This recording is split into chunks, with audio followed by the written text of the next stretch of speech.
నమస్తే. నేను మీ Teja. Iran, Israel అలాగే యూఎస్‌కి సంబంధించిన యుద్ధం ఏదైతే జరుగుతుందో ఈరోజు 8వ రోజు వరకు కూడా వచ్చేసింది. ఎక్కడ కూడా శాంతి చర్చలైతే జరగలే. పైకి శాంతి చర్చల కోసం మేము ఎదురు చూస్తున్నాం. డిస్కస్ చేస్తామని అమెరికాకి సంబంధించిన ఎవరైతే ఉన్నారో డొనాల్డ్ ట్రంప్ అధ్యక్షులు ఆయన మాట్లాడుతున్నారు, కానీ అటువంటి చర్చలైతే ఎక్కడ కూడా జరగట్ల. ఒమాన్‌లో సిట్టింగ్ వేశాం. దీనికి రష్యా నుంచి పుతిన్, కొరియా నుంచి కిమ్, అలాగే చైనా నుంచి జాంగ్ పింగ్ వీళ్ళందరూ కూడా వస్తున్నారని చెప్తున్నారు, కానీ అదంతా కూడా అబద్ధమే. ఒక పక్క శాంతి చర్చలు కూర్చుంటాం అని చెప్పి ఇంకో పక్క అటాక్స్ చేస్తూ ఉన్నారు. అలాంటి అటాక్ మన ఇండియా తీరంలో కూడా జరిగింది. ఇండియాకి అలాగే శ్రీలంక తీరంలో జరిగింది.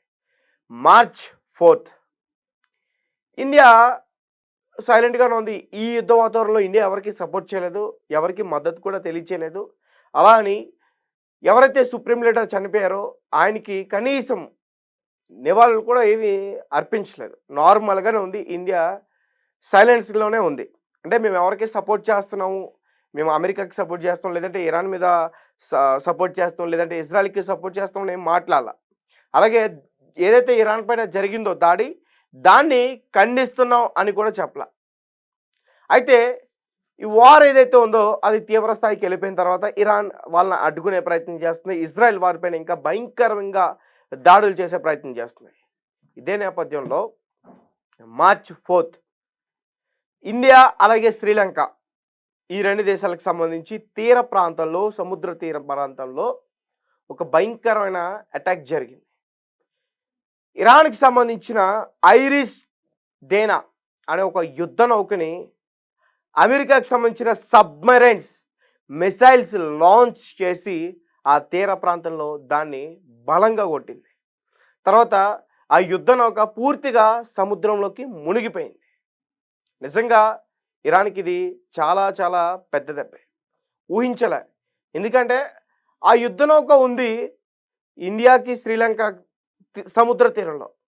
సో ఇక్కడ సెక్యూర్గానే ఉంటుందని భావించారు, కానీ బట్ అమెరికా ఇక్కడ కూడా అటాక్స్ చేసి వాళ్ళని దెబ్బకొట్టింది. మరి దీనిపైన ఇండియా రియాక్షన్ ఏంటి? ఏ రకంగా స్పందించారు? ఏ రకంగానూ స్పందించలే. మరి శ్రీలంక సహాయక చర్యల్లో పాల్గొంది.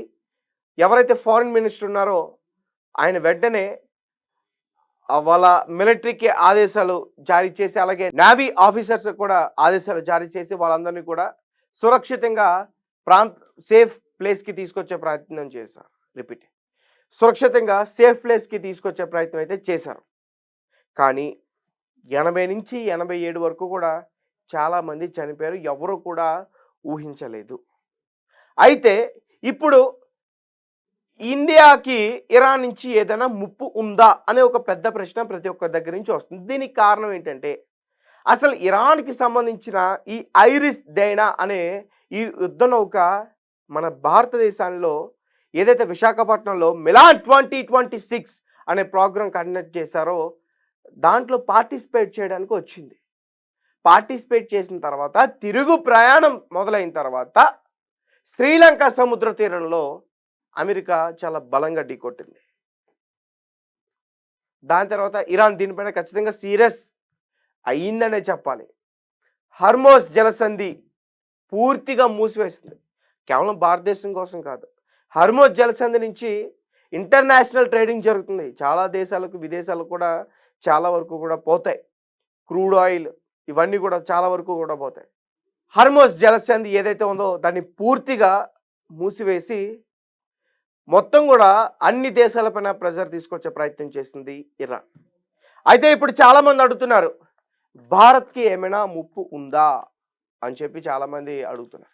మరి ఇరాన్ గల్ఫ్ కంట్రీస్ పైన ఎలా అయితే అటాక్స్ చేస్తుందో అదే రకంగా భారత్ పైన కూడా కక్ష చర్యలు తీసుకునే ప్రయత్నం చేస్తుందా అనే పెద్ద ప్రశ్న చాలామంది అడుగుతున్నారు. దీనికి సంబంధించి చాలా వివరాలు కూడా ఖచ్చితంగా వివరించే ప్రయత్నం చేయాలి.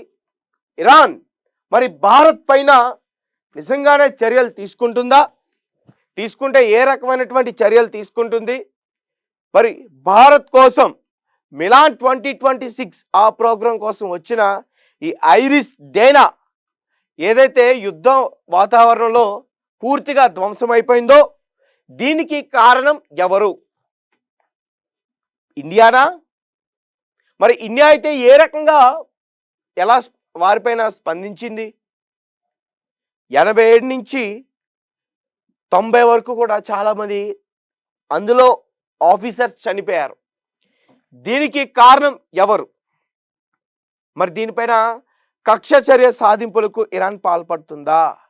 విశాఖపట్నం పోర్ట్ని టార్గెట్ చేసిందా? ఇది నిజమా అబద్ధమా? రీసెంట్గా వెలుగులోకి వచ్చిన వార్తల ప్రకారం చూస్తే ఇరాన్ని భారత్ చాలా దారుణంగా దెబ్బకొట్టింది యుఎస్ఏతో చేతులు కలిపి. కాబట్టి ఇరాన్ విశాఖపట్నంలో ఉన్న ఏదైతే పోర్ట్ ఉందో దానిపైన అటాక్ చేసే ప్రయత్నంలో ఉంటుంది అని చాలామంది విశ్లేషకులు చెప్తున్నారు. కానీ అది అబద్ధం. ఇరాన్ మిడిల్ ఈస్ట్ కంట్రీస్లో కూడా గల్ఫ్ కంట్రీస్ నుంచి అయితే అమెరికా స్థావరాలకి సంబంధించిన వారు మిసైల్స్ లాంచ్ చేసి ఇరాన్ పైన అటాక్స్ చేస్తున్నారు, దాన్ని ఢీ కొడుతుంది తప్ప ఇరాన్ ఎప్పుడు కూడా గల్ఫ్ కంట్రీస్ పైన డైరెక్ట్ అటాక్ చేయలే. అమెరికా స్థావరాల పైన మాత్రమే చేస్తుంది, రాడర్స్ వ్యవస్థ పైన మాత్రమే చేస్తుంది. సో అలానే భారత్కి ఇప్పుడు ఏదైతే ఐరిష్ డేనా అనే ఒక యుద్ధ నౌక ధ్వంసమైందో, యుఎస్ఏ సంబంధించిన సబ్మెరైన్ మిసైల్స్ లాంచ్ చేసి దాన్ని ధ్వంసం చేస్తుందో, దానికి దీనికి అంటే భారత్కి ఇరాన్కి ఎటువంటి సంబంధం అయితే లేదు. ఆ దాడికి భారత్కి ఎటువంటి సంబంధం అయితే లేదు. అయినా కానీ భారత్ చొరవ తీసుకొని ఆ యుద్ధ నౌక ఏదైతే ఉందో దానికి వెలికి తీసి బయట తీసుకొచ్చేందుకు ప్రయత్నాలు చేస్తుంది. తర్వాత దాన్ని ఇక్కడి నుంచి ఇరాన్కి పంపించే ప్రయత్నాలు కూడా చేస్తుంది భారత్. చాలామంది అనుమానిస్తున్నారు ఇరాన్ మనపైన కక్ష చర్యలు తీసుకుంటుందా, కక్ష చర్యలు సాధింపులకి పాల్పడుతుందని చాలామంది కూడా అనుకుంటున్నారు. అదంతా కూడా అబద్ధం. దీనికి సంబంధించి జైశంకర్ గారు కూడా రీసెంట్గా మాట్లాడడం అయితే జరిగింది.